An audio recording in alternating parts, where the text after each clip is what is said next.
In this lesson, we're going to talk about what to do when trust is broken. So this is a marriage builder series. So again, husband and wife, hopefully you're doing this with a marriage mentoring couple or even in a couple's small group. And we're going to talk through, okay, so if I want to do that second principle, if I want to earn trust, because trust is earned, not just freely given.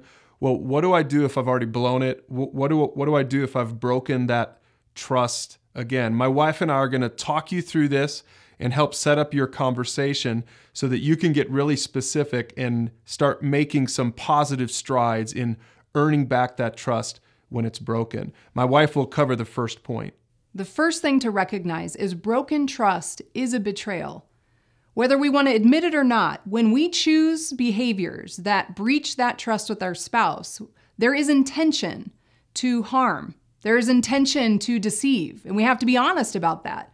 Especially because when it comes to earning trust, for the person that has broken the trust, to remember and recognize what your spouse is going through, how they're seeing the situation, that you chose a behavior that broke trust, that you intended on hurting or deceiving in some way. So in the workbook, you'll have an opportunity to identify what are the trust issues in the marriage. Where was trust broken?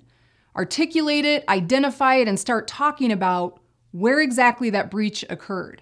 It doesn't matter if it's big, huge, like infidelity or a pornography addiction. It could be smaller things even, like where money's being spent that's not being accounted for, or time and again saying, I need you to be here and do these things at this certain time, and your spouse is never following through on what they say they're gonna do.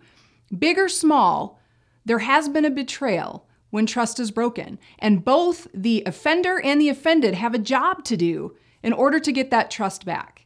Okay, so the offender needs to be humble and ready for action. I mean, this is so foundational to this whole lesson, to your whole marriage, especially for men. I mean, men and women, husbands and wives, both people need to be humble, teachable. But listen, if you're sitting here and going through this lesson with your spouse, your marriage mentor couple, and your spouse identifies this thing where the trust has been broken, don't be defensive. Don't put your wall up. I mean, that's the natural reaction for most of us.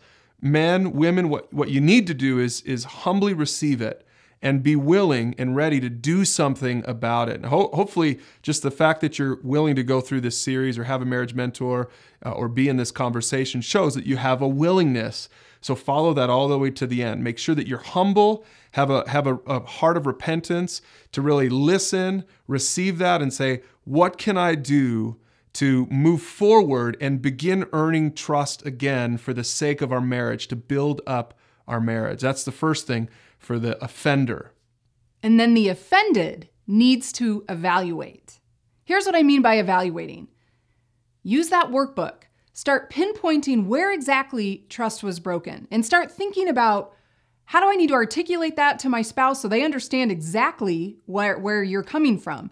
But also, what are they going to need to start doing in their behaviors to earn that trust back? The evaluation piece is going to be very important for the offended to engage in the process of earning trust back into the marriage. And forgiveness is also an important piece for the offended, and that's part of your evaluation period. We'll talk more about that in the next lesson because forgiveness is an important piece to the puzzle. And don't forget, use the 3 characteristics of trust that we learned from Principle 2. That trust is reactive, measurable, and time-consuming.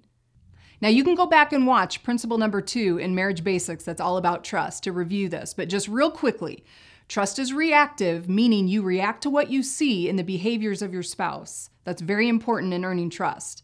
It's also, trust is a measurable thing. You're going to be able to pinpoint the specific behaviors your spouse should be doing in order to earn your trust. And don't forget that trust is time-consuming. It takes time to earn back trust that's been lost.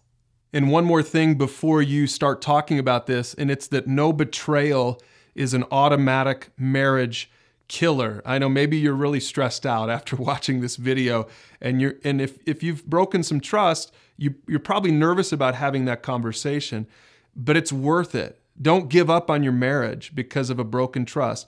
No betrayal is an automatic marriage killer. You can move forward It's going to take that time. It's going to take really commitment on both parts. But I just really challenge you, husbands, be committed to this process of earning that trust back. Wives, do the same. So go ahead and use that workbook and talk about it with your marriage mentor or couple small group.